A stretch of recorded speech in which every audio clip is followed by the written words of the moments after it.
Hey everybody, this is Perch, and I'm here with Joe. Joe, you're having a good day, right? Sure, I guess. Well, you know what? Kinda, because earlier today, Okay. I was informed that I had won an auction from Heritage Auction of an original Garfield strip. Oh, congratulations. That's awesome. Thank you. I Thank love you. that. Jim I Davis consider original. that, yeah, it's a Jim Davis original. I think of that as, it's like a piece of Americana. I agree. Is he wanting lasagna or is it Mondays are the problem? In this one, he was trying to catch a mouse with a fishing hook, and it Hmm. does not go well.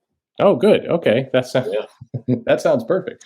You know, it's a Yeah. funny story. I had just done a flight and I'm down in the Dallas Fort Worth area, and I came across Heritage Auctions. It's right there by the airport, this giant building, Nice. and I thought I could just drive my car right in there because it's late at night and just steal everything.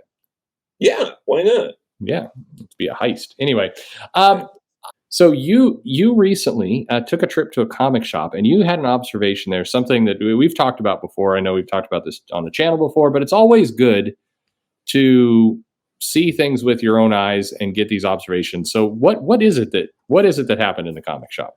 Sure. No, I'm talking with a retailer about some of these things going on because basically I mentioned the whole thing that you folks at home might have heard that there's this big Robin and Batman comic out now. Yep, People are giving like a good praise to, pretty good reviews. Yeah, and there's also a Robin ongoing. right. Yep, Josh Williamson, I believe, is on that. Yeah, and there's also Robins, which Right. which The won that contest famously. Yeah, won the famous contest that everybody really enjoyed and loved. Yeah. That's right. So yeah. Oh, remember that round robin? Oh man, that was stupid. Those were the days. Yeah, that But that was stupid. yeah. So, so Well, wait a minute. So you're telling me so we've got, and I don't think we're done yet. Titles, mhm. three Robin titles on the shelves right now, simultaneously coming out, competing for attention. And you're not Yes. done yet. There's more. No, because Robin also appears in multiple other comics, like Batman Urban Legends. Yep. There are Titans books coming out now. Technically Nightwing, Yes. but like now, if you're a customer, like people like us, for example, we're kind of a little more aware. But like a lot of people, I know this is going to sound insane. Most people that go to comic shops and pick up comics and read comics don't like check YouTube or are What? this like invested in all this background stuff and going through previews and looking things up. They're just like casual customers that walk into shops. A lot of times they either don't have a pull list or their pull list is just like pull Batman or everything that like Tom Taylor or someone writes or it's not like Yep. this kind of thing. It's not something they spend that much time on. Yeah. Even a lot of pull box customers, and I think maybe this is a misnomer some people have, they're not actively going through, kind of like you said, they're not going through previews. They're not looking closely at things. They'll say, like, I want all the X-Men titles. And then the shop has a challenge when they're trying to figure out, okay, here's like X-Men Fantastic Four. Does that count as an X-Men title? Does the person want it pulled or not pulled or anything else? And then when the companies get really silly about this kind of stuff, like, God help you if you're a pull box customer and you say, I want everything Batman related. I mean, at this Yeah. point, you're just buying half of everything DC's making every month.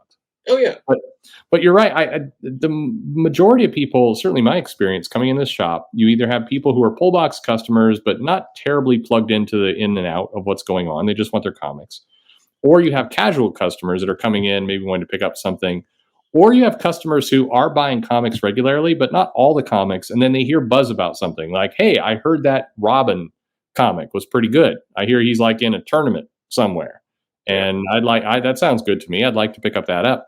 But you're befuddled if you are in there and it's like, well, okay, do you want Robin's Batman and Robin, Batman Urban Legends featuring Robin because that's where he's coming out in that comic, or do you want Nightwing because he's rich there now? Like, as a customer, what kind of reaction? Or so you're talking to your retail friend. What happens when people encounter that kind of confusion? More often than not, people buy less. Yeah. And that's the reaction just tends to be, this is too crazy, this is too much. They would rather cancel their subscriptions altogether. Like, these are people, this retailer mentioned this. You know what? There's an oversaturation. It's redundant titles. Uh-huh. You keep giving me random issues that are $5, $6, and you end up with multiple regulars. Not like people who, oh, who cares? They just walked in because we're in a strip mall or something, and they were waiting for their Chinese food and Yeah. were browsing. It's like, these are regulars who are just like, you know what? I'm going to go back to being a casual fan, and I'm going to cancel my subscription, and you'll still maybe see them, but Sure. maybe instead of coming every week or a couple weeks or once a month, it's less frequent. They'll just grab what looks cool to them off the shelf, which ends up being a drastically smaller amount. Uh-huh. And a store often loses a guaranteed, couple $100 every month through that. Absolutely. No, absolutely. That's my experience as well. And it is where if you confuse the customer, and I say confuse, I don't mean because one of the pushbacks you always get is, and you kind of reference it's like, well, anybody could easily go on the internet and figure this stuff out. They could go and watch some YouTube channels, or they can go look it up on DC site and everything else. But most customers don't do that. You're talking about a very small percentage. As much as people who have channels and channels much bigger than this one would like to think they're very influential, and it's nice that we have people who view it, we're still a tiny fraction of the comic audience that comes in. And that audience, the problem is, I think, one, being confused about which title you want to buy is one problem. The other is that if you think something important is going to happen in this comic, like this is going to be a big deal, I have to make sure I'm in on this, and then you're presented with 5 titles all with the same character, your immediate gut reaction is, this can't be that special. It's oversaturated. Like, there can't be anything that rare or that special about Robin when you've got 4 ongoing Robin, or 3 ongoing Robin titles right now. And yes, one of those is a mini series and all the rest. But all that stuff is confusing and annoying to people.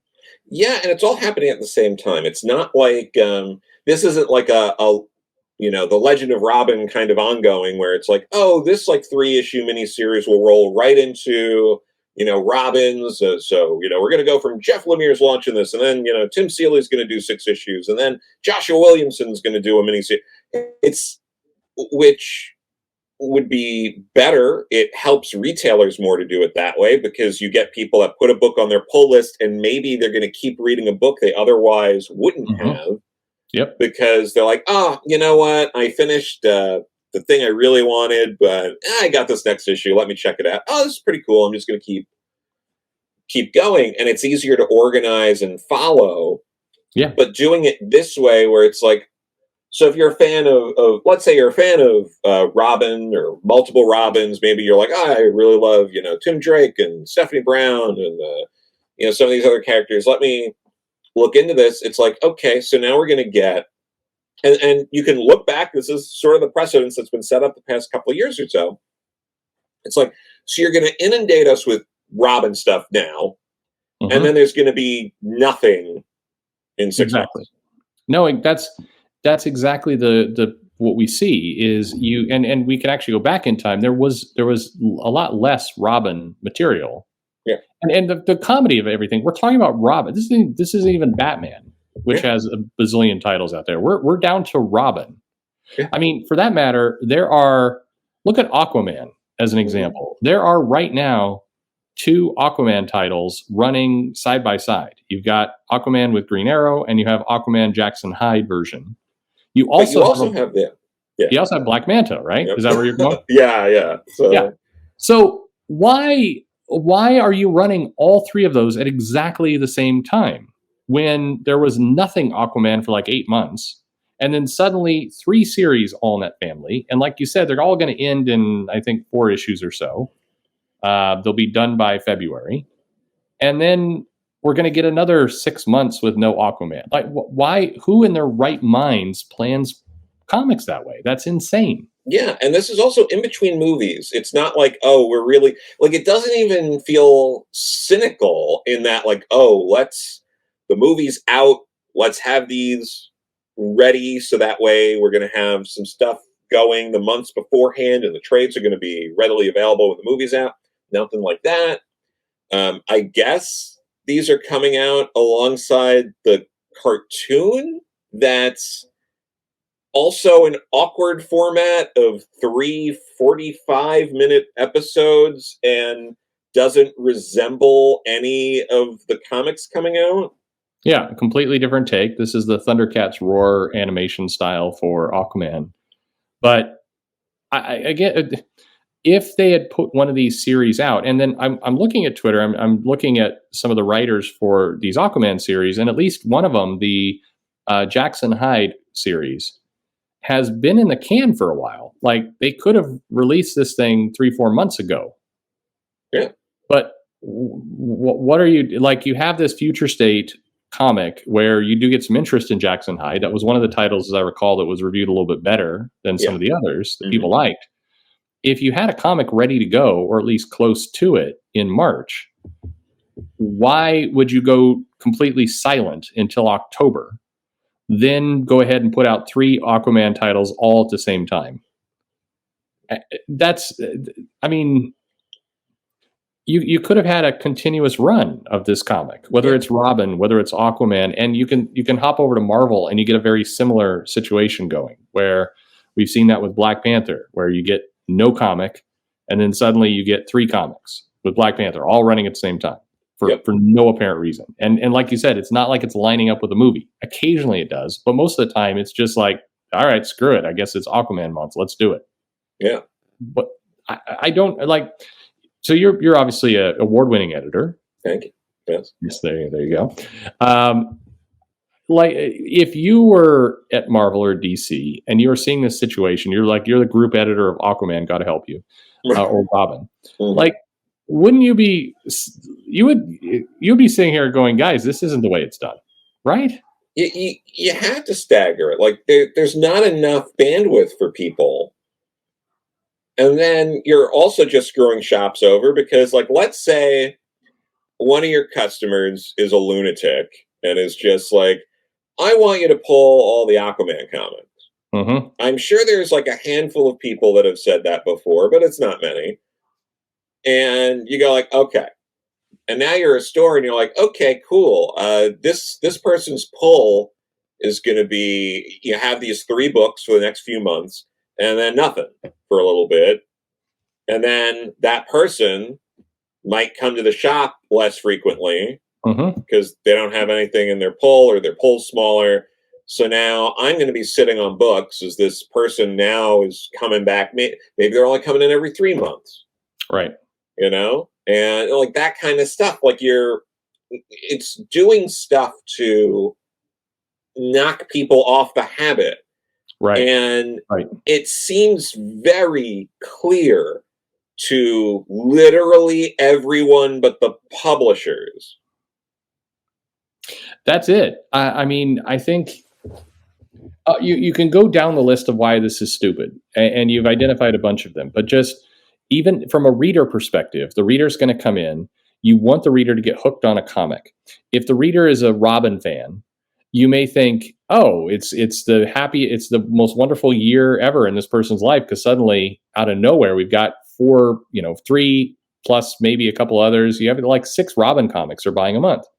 The challenge is, one, that customer is probably not going to be thrilled with the fact that there's suddenly $25 extra that they're buying all at once, simultaneously, out of nowhere. Yep. 2, you actually want the reader to read that comic and get attached to it, and feel like they're getting getting that addiction going for that character. But if instead you're presenting 4 different versions all at once. They're not going to read it as closely. They're not going to get as attached to it, and it's only going to shine a spotlight on the fact that your teams aren't well in sync. Is what's going on with Tim Drake in Batman Urban Legends reflected in Robins by Tim Seeley? Is that will it feel the same, or will it feel disjointed? If you've got Damian over in Robin, and you've got I guess Damian in Batman and Robin, is that the same? I mean, he's off on his own little side quest, kind of abandoning Bruce in one comic, and he's very tightly attached to Bruce in the other. I mean, just like that stuff is things that most readers can deal with if it's parsed out. But when you're doing it all in the same week, and it gets worse, by the way, many of these comics, it's not just that they're coming out at the same time in the same month. In many cases, the publisher actually releases them on the same day on that month. Like you walk into the store and you've got 2 brand new Aquaman comics on that day. And then you, like you said, you'll see them again in a month. All this stuff hurts habits. It hurts people coming in to buy. They will buy less. Yeah. And bear in mind, at no point have we talked about the quality of the story or the art or any of that kind of stuff. No, that's inconsequential. Yeah. Yeah.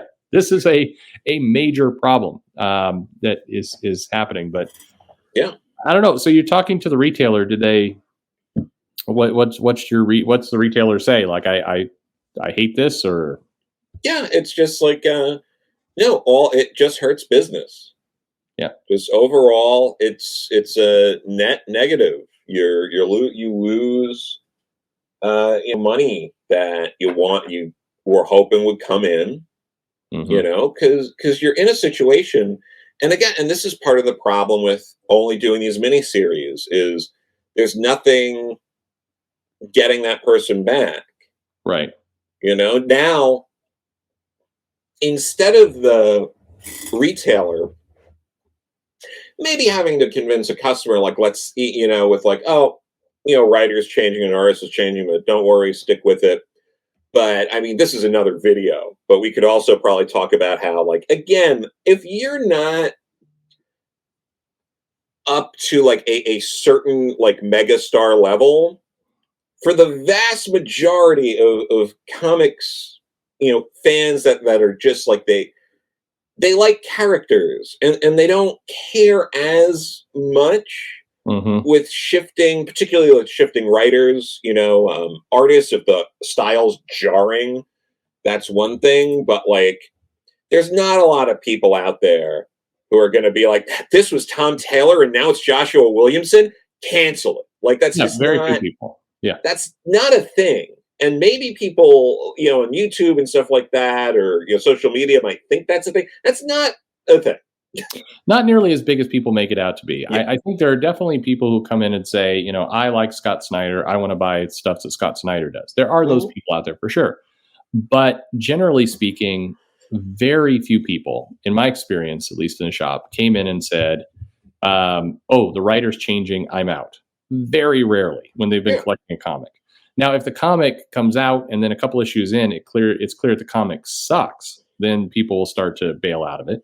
Oh, sure. Yeah. But it's not like, it's Josh Williamson now. No. Or I was enjoying Tom King on Batman and now it's Tinian. No, I'm done. No, people don't say things like that, especially when they're long-term collectors. That is another video for sure. But I guess I'm really struck by these actions that companies are taking hurt sales. It actively hurts their own bottom line. And to correct it would be incredibly easy. Like, I guess I'm trying to come to I want to sit down with somebody who wants to explain to me why they do it this way. Like, is it that I only want to think about Aquaman once a year, and so I'm just going to dump everything out at the same time because it's easier to just batch it out for me? I don't. That doesn't make any sense, but I don't get it. And on top of all that, like, to put like a pin on it, really like hammer home here, is what it ultimately does to retailers is, like, it's way easier as a retailer to be like, just keep buying the book, I'll do it. Once a miniseries ends, you as a retailer now, to get that same amount of money, have to now convince your customer to pick up another title. That is a more difficult task than trying to convince someone to stay the course. Much more difficult. Yes, getting new acquisition of a new title is far more difficult. And now that we've moved to a ton of miniseries, you're putting a lot of work, not just at the retailer level, because I mean the retailer needs to do work; they want to stay in business and Of everything else. course, yeah. But with the customer now has to do work to understand that this series is a thing, to look into it. When you're coming out with a limited series, then people are going to focus a little bit more on the creative team because you're forcing them to. Who's doing this one, as opposed to just a natural creative team shift on an ongoing title. It's all of these things are detrimental, but I don't know, Joe. This stuff is crazy, but I guess I'm going to see you at Emerald City Comic Con here in a couple weeks, right? Yeah, no, that should be. Hopefully, that's fun. Yeah. Well, we'll go around and call people stupid. That sounds good. Yeah, but no, that'll be a good time. But yeah, this it's needless, and there's a deep irony in this approach of you go back to DC in the 80s with Mm-hmm. Crisis and then being like, oh, we really need to streamline this, get the continuity really tight because it's confusing to fans that, Batman's doing different things in different worlds all over the place. And now the argument's gone completely in the other direction and like, Yep. no, what we need to do is confuse the fans by having all sorts of Batmans doing all sorts of different things and having it be impossible for anyone to pin down the continuity. You can't get a casual fan. I can't tell you. You can't tell people. Like, if someone was like having a real conversation with you about like, Perch, I'm just wondering, like, so where does Batman the Detective by Taylor and Kubrick, where does that fall in line with the events going on with like Fear State, but then also the Robin and Batman miniseries? When's Batman, like, when is that lining up? And then what about Justice League Last Ride? Is that before Fierce? Is that after And Fear State? people kind of lately have been hand waving what you're describing is like, it's not a big deal. Nobody's asking that. Well, first of all, people absolutely are asking that question. And they're asking that question for a more simple reason than people think. It's not like they're trying to create some giant, stalker map on their wall of how all the things interconnect. They're actually coming at it from an extremely simple reason. They want to know the order in which to read things in because they're worried that if they read it outside of the right order, that they're going to spoil a comic. So all they're really asking is, hey, Batman the World versus Batman the Detective versus Batman in the Justice League, like, lay it, bring it out to me so that I don't read a comic and accidentally ruin a story I haven't read yet. That's really 99 times out of 100. That's what they're after. They don't want to screw up their own reading experience. And if you make it very difficult for them to do it, if you give them answers like, it doesn't matter, just read whatever you want, then you're turning off your customer. And most people, like you said earlier, they're just going to buy less. They're going to go, well, okay, so the worst answer, are you telling me it doesn't matter? Oh, okay, well, I guess I don't need to buy all this stuff then because it doesn't matter. Yeah. That is the problem that we have. So yeah, absolutely. Well, Joe, the battle continues. So thank you very much. Yeah, no, thanks for having me. And read more Garfield, everybody. There you go. I hate Mondays. Sure do.